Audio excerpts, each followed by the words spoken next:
Hey everyone, Bradford here. We are taking our podcast For the Love of TO across the city, and what better place to start than in the heart of the beaches at one of my favorite small businesses, Beaches Brewing Co. You know, Carl founded this place a couple of years ago, and it is an absolute destination for the community. Tons of rotating taps and really creative drinks, and some of the classic lagers that we've all come to learn and love and enjoy. And so today we're talking to Tony Chapman. We're gonna sit down, have a beer together, and talk about all the fantastic things about our community and about the city. Let's go check it out. Toronto is a city of 630 square kilometers with 158 neighborhoods and more than 3 million people, each with their own story to tell. This is For the Love of TO with Bradford. I am thrilled to be joined by my friend Tony Chapman, one of Canada's most dynamic voices in branding, media, and storytelling. He is a member of the Canadian Advertising Hall of Fame. You've probably seen Tony on TV, you've heard him on the radio, maybe you've been inspired by one of his keynotes or tuned into his podcast, Chatter That Matters. Thank you so much for joining me on For the Love of TO. Great to have you, Tony. Great to be here. And where are we? We're here at Beaches Brewing Company, right on Queen Street East in the heart of the beaches here in Toronto. My home, your home. How long you been in the neighborhood? I've been here almost 15 years now. And when I first heard about the beach, I'd gotten divorced and my real estate agent said, "What about the beach?" I said, "Well, I don't have a dog. I don't have a baby. Why would I want to live in the beach?" And I came down here and literally in a minute, I fell in love with it. I mean, this is a little village inside an extraordinary city. And I'll never leave it. Yeah, it's interesting. I go down and go for a walk on the boardwalk sometimes, and as you're walking west and you see the downtown skyline, and it's like right there, and yet in the beach, you feel so remote and removed from that. So it does satisfy that sort of small town Main Street feel, but right adjacent to, you know, the third largest city on the continent. You know, and I have a little semi-detached, but I look at the water and what I see time and time again in the parks are these extraordinary families. And you talk about diversity and how it works. You know, you see some of these people come down and next thing you know, there's 25 or 30 family members. There's a barbecue, there's soccer being played, there's music being played. And you just realize that this is a very inclusive city that allows you to celebrate who you are, what matters, but surrounded with kind of the beauty of a city that's often thousands of miles or thousands of kilometers away from where you originated. So it's a magical place. We often play host to tens and 20 thousands of people every weekend because Woodbine Beach is one of the, you know, the province's best blue flag beaches. It's a destination not just for our community, the city as a whole and abroad. And so there's always those sort of growing pains, I think, when you're dealing with, you know, 20,000 people on a Saturday. But that's part of the... That's the energy, you know, like there's two ways to look at it. Oh my God, we have 20,000 people. We have 20,000 people getting their vitamin D, having fun. Of course, you're going to have some bad apples, but if we approach it and even thought of it, why aren't we branding that the same way us, you know, Australia and Sydney would say Bond Beach? You know, why aren't we thinking about Venice Beach? Like, why aren't we turning this into something very different? And a quick branding idea for you. I want to see these lighthouses become works of art. Not lighthouses. I want to see the lifeguard stations become works of art, beautiful pieces, and the miniature version up here connected to our street signs so people know that that street sign will bring you down to one of the great beaches, whether that's Balmy or Woodbine or Ludi. And I think that's what we got to do. We got to connect the city and this beach more. So that's the brilliance of your mind and branding. I know other cities like Miami have done that. We had the lifeguard stations, cool paint and design and architecture around them. That's Canadian designers, Canadian architects, and get the real estate guys in the city to say, I'm more than happy to sponsor that.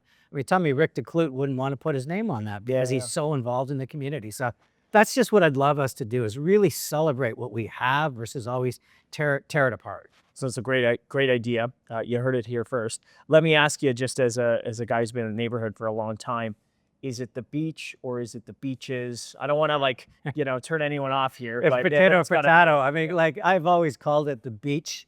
I occasionally slip up to the beaches and I get told by people that live here, I don't understand how it's the beach because there's so many different beaches, but the reality of it is a lot I don't understand, and that's one of them. Yeah, and I'm kind of, not to show my hand here, but I do acknowledge that there are multiple beaches. It is plural. So Yeah. the singularity of the beaches has always been a bit curious, but it does stick. It does stick. And it is a great place to be. And what a beautiful job the city does with the boardwalk, the gardens, and keeping it clean. And it is truly a wonder of a big city in the world. Shout out to our park staff down here on the waterfront because they do a hell of a job, a lot of heavy lifting, and an area that gets a lot of use. Yeah.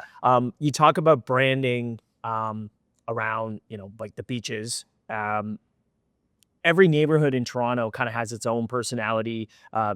Beaches, but you've got Cabbagetown, Little Italy, Little Korea.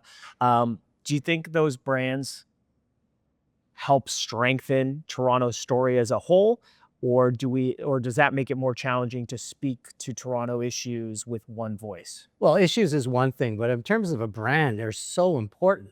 Yeah. I think one of the ones we lost touch with was the gay village, because a lot of the gays no longer had to live in their own community. They could go now, thankfully, populate the world. But the gay village we were one of the most inclusive for the gay community, and that village should be a place where people come down and just celebrate humanity. And I think that the magic of that would be almost like we saw in San Francisco. Is it whether it's the culture, the music, the vibes, the fashion, and more importantly, as a tourist destination, because we know the LGBTQ community actually travels a lot and spends a lot. So as a shameless marketing tool for Toronto, Little Italies of the world, Chinatowns, the gay village, these things are very important to let people around the world know I can go explore lots of different areas of Toronto and really enjoy the fact that this multiculturalism is alive and well. So lean into that a little bit. Absolutely. Lean into it and celebrate it. Don't you're not hurting the Toronto brand by saying we're a mosaic of a lot of great communities. Yeah. So that's interesting. My background's in urban planning. One of the sort of blunt instruments that we have is a zoning bylaw. And, just this week we were talking about retail and neighborhoods, and it's a bit contentious, but the more important theme there is, do we need a one-size-fits-all approach to growth and development in the city of Toronto? Or is there something to be said to leaning into some of the characteristics and the patterns in the different boroughs, whether that's Etobicoke or North York or Scarborough, or even on a neighborhood basis, how that has grown and evolved, and having a different, more nuanced approach in different places? Or do you think big city should be the same thing sort of across the board? What's your view? I'm not a fan of one size fits all. I can only imagine if Greenwich Village in New York had been suddenly turned into skyscrapers, how much we would have lost a big part of the soul of New York. Because when I go to New York, yes, I want to see Times Square and all the energy, but I also want to wander through the village. And I think it's very important that our unique personalities. The other side, though, is obviously we're dealing with density. That the only way the city is going to afford its infrastructure is to find a way to have more people. So you're constantly going to have that tension point. But I would say that certain neighborhoods really deserve to have more attention put on their unique nuances, especially if they are magnetic to attracting tourism. Because tourism is one of the places where Canada can really grow its economy. We don't do enough of it. You look at Zeta Cobb, what I had my podcast on Fogo Island. You look at Ben Cowandour, what they did with Cabot Trail. And you're creating these places. Well, there could be places in Toronto that people go, build it and the world will come, or preserve it and the world will come. So that's a really interesting thing to riff off of. Toronto, I think, had a lot of tourism. We had a lot of conferences. We had a lot of people coming here over the past decade.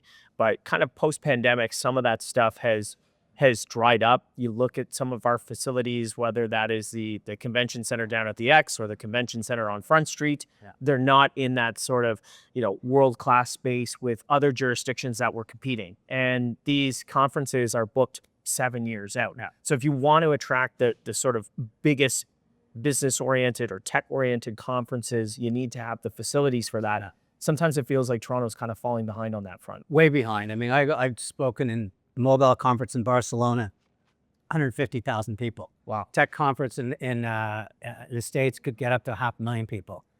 10 football fields. We don't have that facility, so we've got to do one or two things. Build it, which means all the permitting and bureaucracy and risk that comes with it, which is not something Canada is known for.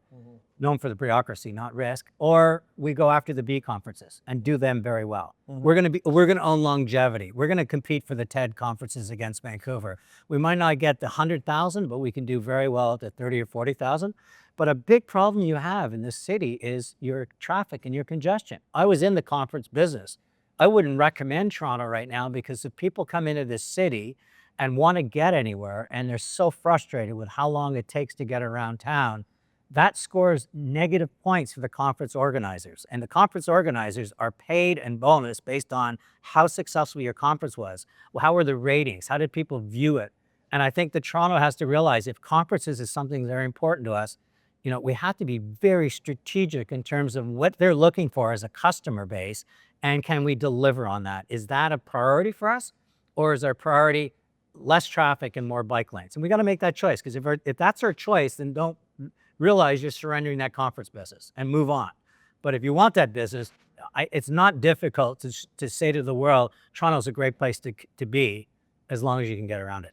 So do we have a branding challenge as it relates to sort of congestion and traffic? Like I feel like increasingly Toronto is more known for our traffic and our congestion. When you got the Utah Hockey Club bailing off the bus to walk to Scotiabank Arena, when you've got country superstars or the former president and GM of the Raptors bailing out of the Uber to walk to Scotiabank Place, that resonates, and that often gets picked up international headlines.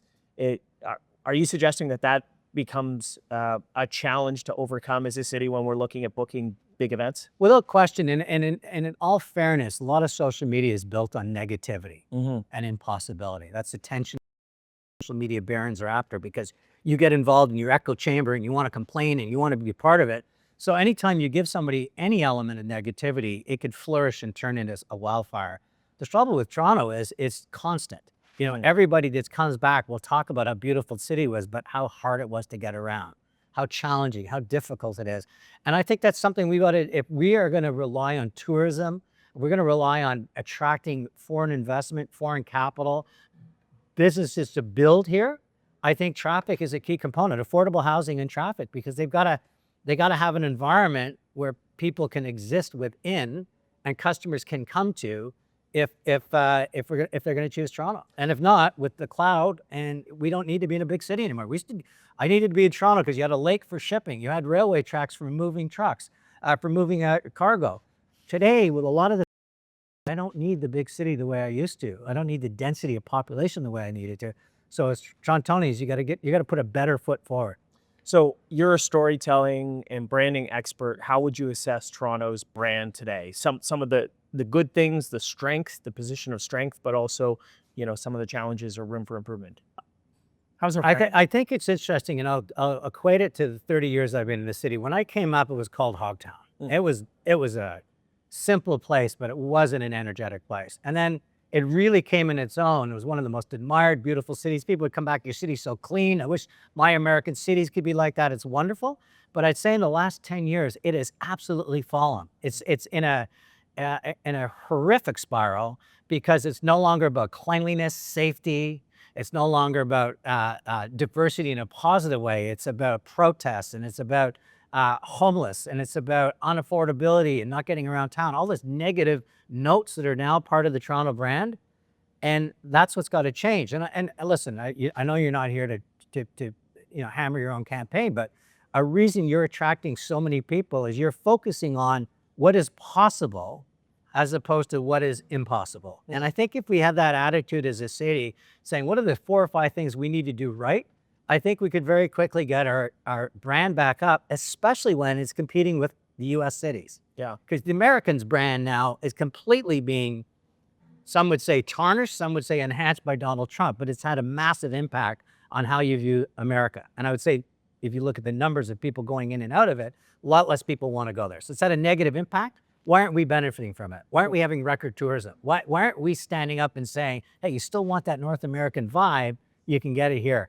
That's what we got to fix if we want to be in the tourism game. And if we're not in the tourism game, I question why, because it's an industry that attracts jobs and energy. It's somewhat AI immune. So that's a place to be. I think about my experience, growing up, and I grew up in Hamilton, raised by a single mom, 3 kids. We did not have a lot of money, but on my 13th birthday, You know, my mom splurged, got us tickets to the Jays game in the 500 section, took the GO train in. We were down on Front Street and we went to the old spaghetti factory. And I just remember being in awe of the city at that point. Yeah. Like it was, you know, it was the shining city on the hill, the Yeah. skyscrapers, you know, the shine and the reflection, the streets were clean. You know, it felt like a very safe place. It felt very cosmopolitan and diverse.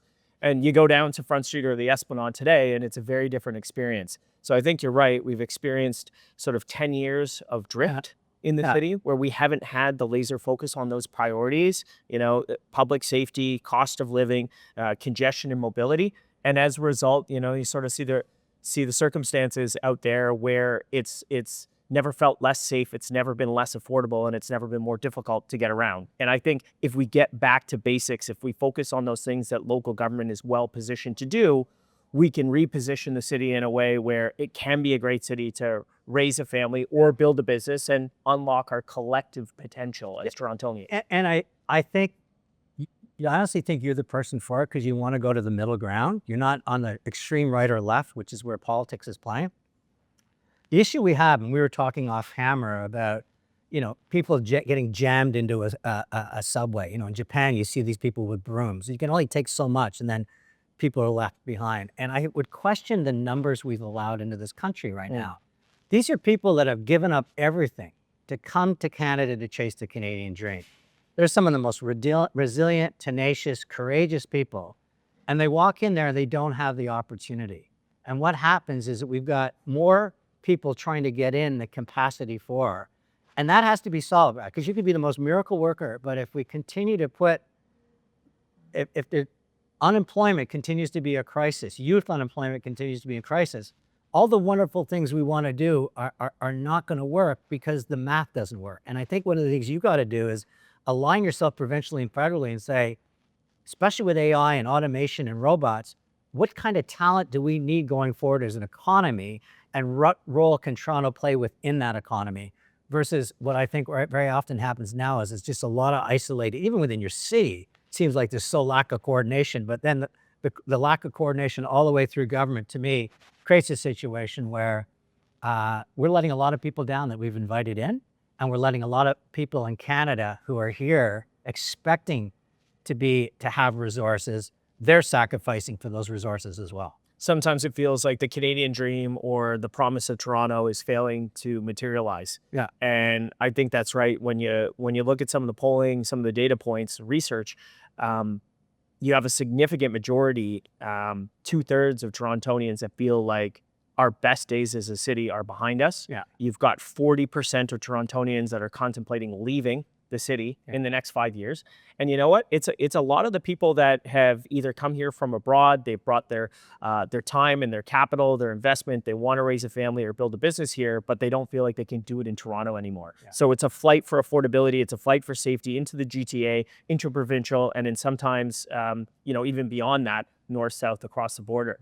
And so I think the future of Toronto and having a prosperity agenda is so integral to our success, because we need people to come and work on growth and build things and build it here in Toronto. But if that doesn't feel possible because of the bureaucracy, the red tape, or just the overbearing costs, people are going to go and do that elsewhere. And you know, it's also, and the last thing I'd say, it's also a flight to opportunity. In the past, Toronto won because that's where their jobs were.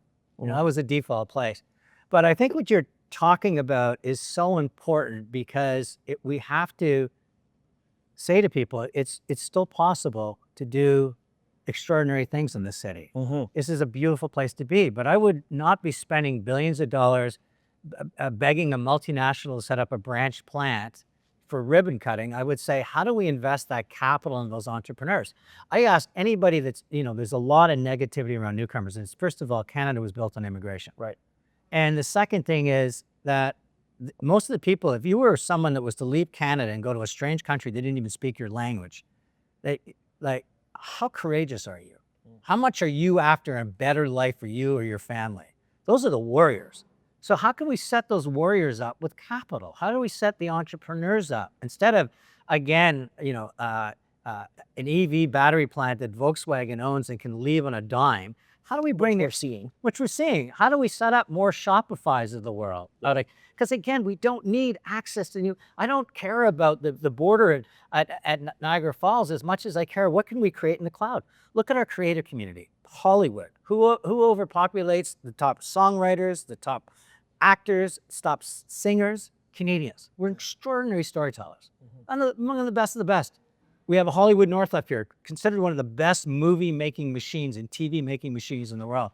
Why aren't we creating our own Downton Abbeys and selling those to the world? Why aren't we, instead of giving all this money to a CBC in the hope that they somehow, respect the ideology of those in power, say to those guys, you got 24 months to start showing how you can create the content that BBC creates and populate the world with it, and people go, I love that show, that's from Canada. Oh God, did you see that detective show from Canada? As opposed to, this sort of rolling out the beaver tail kind of content. But take advantage of what we have here and do more with it. And Toronto should be the place for that kind of content creation. Why do politicians at all levels focus so much on attracting that big multinational or landing that plant here rather than what you're suggesting, which is really investing and unleashing Canadian ingenuity, Canadian talent, Canadian competitiveness, and building it here? I had Andrew Graham on the podcast from Barrowell, and it's Canadian-based business, built it right here in Toronto, and now is a global success.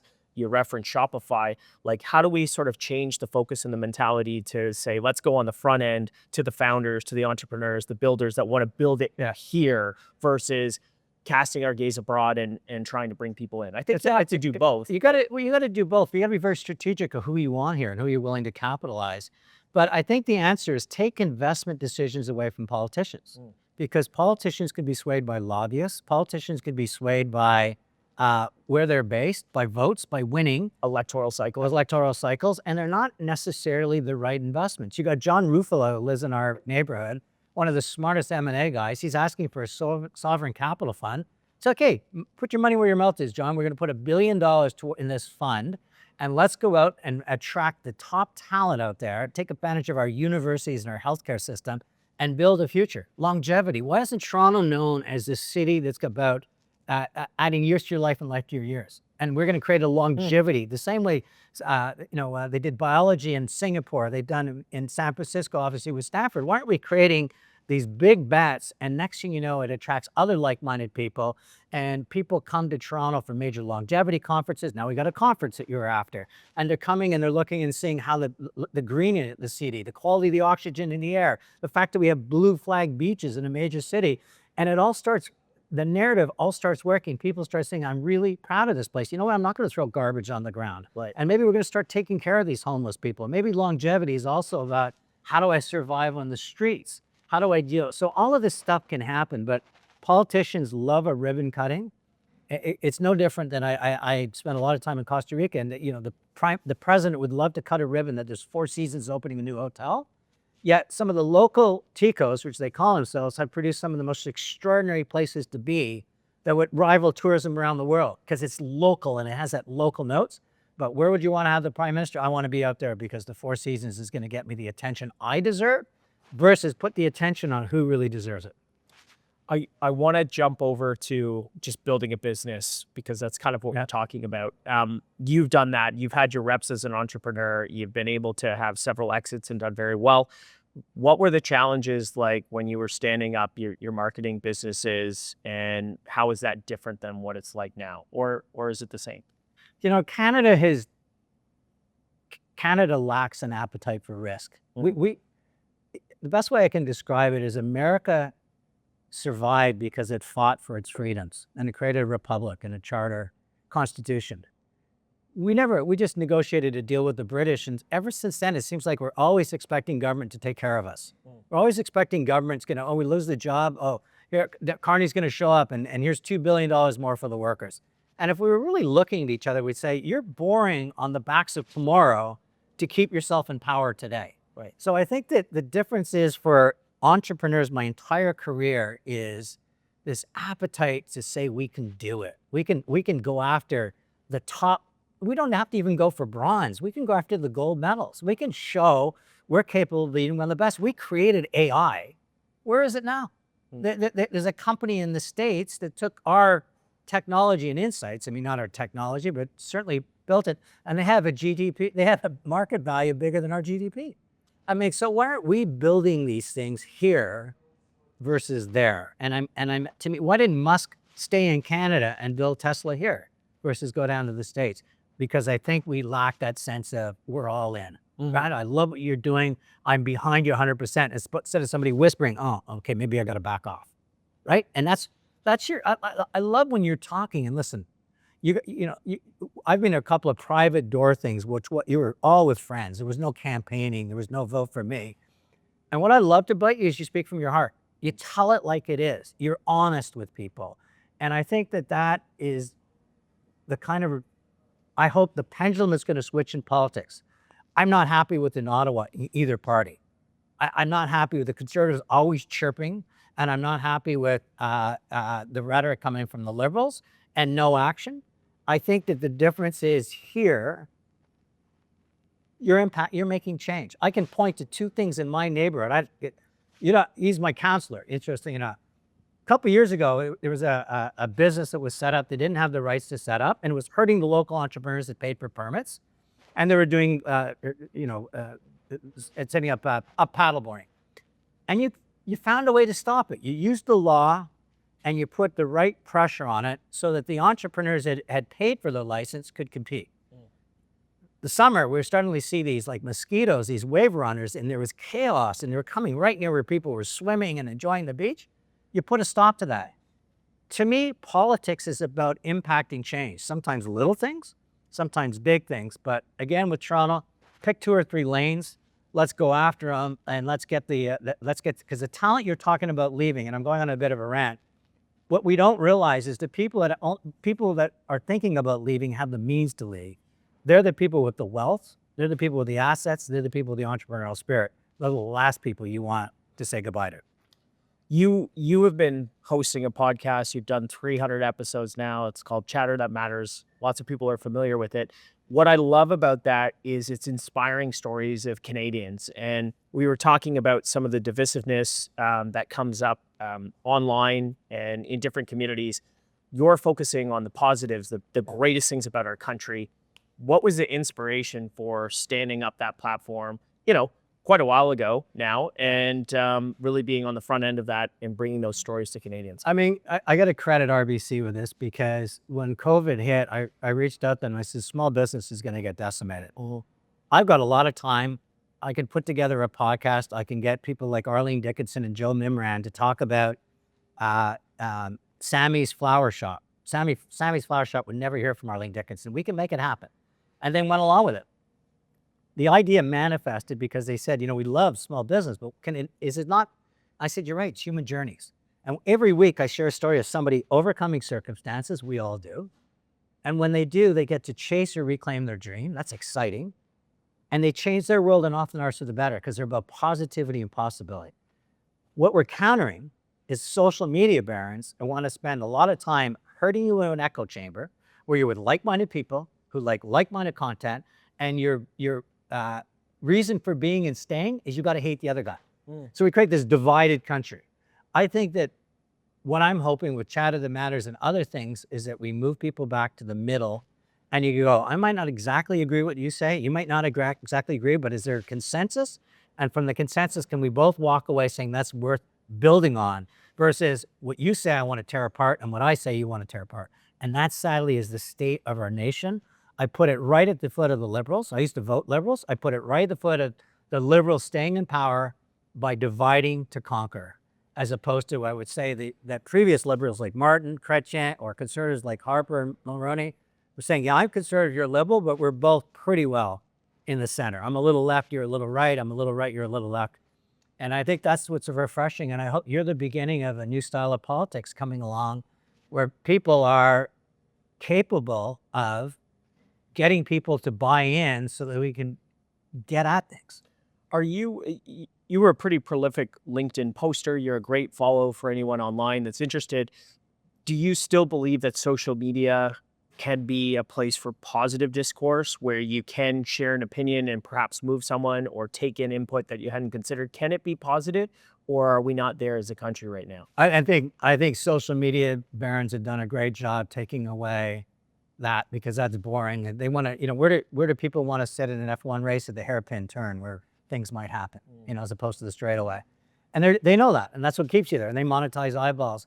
Even LinkedIn, when I started really getting involved politically, just getting people to understand the liberal point of view, the conservative point of view, and no matter what point of view, there was always an absolute social media slingshots coming out, and the most horrific expressions, like, whether you like Carney or not, he's devoting his life to public service. The same with Pullave.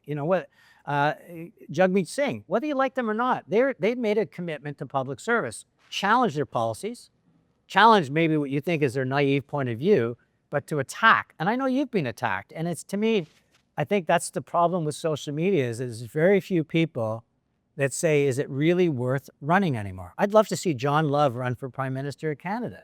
I Got some great ideas. I mean, but you put Love there, you put somebody in Ontario, you put you in Toronto, and the three of you would be talking and saying, okay, this is what I will do, you do, New Year, let's get at it. It's just not happening right now. We're spending trillions of dollars. We got $1.5 trillion of debt, and I look around and go, what do we show for it? The city, I go, what do we show for all this money, these property taxes, horrific double inflation property taxes? I'm going, I don't think the city's gotten better in the last couple of years. I think it's gone worse. So where's this money gone? So if there is this dominant sort of negative theme, the attacks, the people that want to tear others down, how do you get great people to step up for public office? Because I even reflect on the last federal election, and there were some great candidates in the two major parties there, but when you looked at the Conservatives last fall that looked like they were moving into government, I wouldn't necessarily say that there were the people coming off the sidelines into the fold to the extent I would have thought for a party that seemed like they were about to form government. Now, Carney did attract some people there, but certainly when it was Trudeau, nobody was coming off the sidelines. So in this, even in this world where it seems like, one party is going to form government or the other, you still don't have super talented folks from, the business community or the not-for-profit sector, people who have driven impact on the sidelines that feel comfortable stepping in the arena. Yeah, and I think Carney has attracted a couple of really interesting people, but I think you could say, I'm not going to do this job. I'm going to get a John Ruffalo. I'm going to get a John Love. I'm going to get Jeannie Becker on our fashion industry. I'm going to get people that really understand the industry, and I'm going to empower them. So as a government, I'm not going to try to be the chess player. I'm just going to find a way to bring the best of government to work with the best of the private sector. I think is the future. It has to be, because what I see now is government is really horrible at spending our money. Horrible at it. And the reason they're horrible about it is we talked about it. It's the cycle. I want to stay in power. It's lobbying. It's my region.